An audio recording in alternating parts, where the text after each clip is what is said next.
High আপুরা, আসসালামু আলাইকুম। Welcome back to my channel. আজকে বাচ্চাদের জন্য খুবই পুষ্টিকর একটা খাবার বানিয়ে দেখাবো, সেটা হচ্ছে চিকেন বল। বাচ্চারা দেখা গেছে একঘেয়েমি খাবার খেতে পছন্দ করে না, তাই আমি ট্রাই করি আমার বাচ্চাকে বিভিন্ন খাবার বানিয়ে খাওয়াতে। আজকে বানাবো চিকেন বল, আর এটা শুধু বাচ্চা না বড়রাও খেতে খুবই পছন্দ করবে। সেজন্য আমি প্রথমে 3টে চিকেন নিয়ে নিয়েছি, সাথে অর্ধেকটা কাঁচামরিচ নিয়েছি। যেহেতু আমার ছোট বেবি, তাই এটা খেতে পারবে না, ঝাল খেতে পারবে না, আর জাস্ট স্মেলের জন্য আমি এটা দিয়েছি।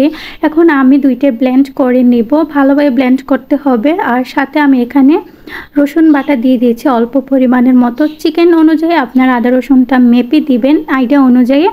আর এখন দিয়ে দিচ্ছি আদা বাটা, সাথে অ্যাড করে দিব সয়া সস 1 টেবিল চামচ। এখন দিয়ে দিয়েছি 1 টেবিল চামচ টমেটো সস। টমেটো সসটা আপনারা বাড়িয়ে কমিয়ে নিতে পারেন, এটা আপনাদের ইচ্ছে। এখন আমি দিয়ে দিচ্ছি গোলমরিচ, এটা বেশি গুঁড়ো করি নাই, আস্ত আছে কিছুটা। আর সামান্য পরিমাণ ধনেপাতা দিয়ে দিচ্ছি। এখন আমি স্বাদ মতো লবণ দিয়ে দিচ্ছি। আমি অতটুকুই দিয়েছি, পরে আমার পরবর্তীতে আমার আর লবণ লাগেনি। এখন আমি ব্রেডটাকে পানিতে ভিজিয়ে নরম করে নিচ্ছি। তো এখানে আমি 2টা ব্রেড দিয়েছি, আপনাদের চিকেন অনুযায়ী ব্রেডটা কমিয়ে বা বাড়িয়ে নিতে পারেন। এখন আমি সব কিছু ভালোভাবে মিশিয়ে নিচ্ছি। আপনারা চাইলে চামচ দিয়ে নিতে পারেন, তবে আমার মনে হয় কি চামচ দিয়ে ভালোভাবে মিশানোটা হয় না, যতটা হাত দিয়ে হয়।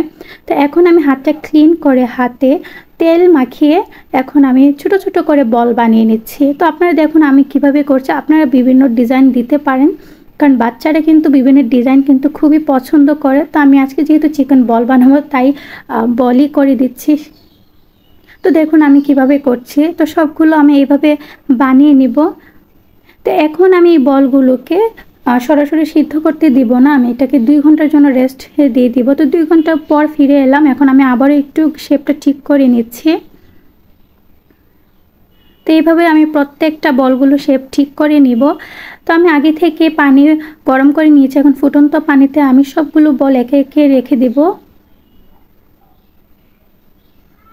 তো আমি এগুলো কিছু সময়ের জন্য সেদ্ধ করে নেব। আর নাড়াচাড়া করতে হবে না, যখন এগুলো সেদ্ধ হবে নিচে থেকেই এগুলা উপরে ভেসে উঠবে, ফুলে উঠবে, তখন আপনারা বুঝতে পারবেন যে সেদ্ধ হয়ে গিয়েছে। তো এখন আমার সিদ্ধ করা হয়ে গেছে, এখন আমি সবগুলো উঠিয়ে নিচ্ছি।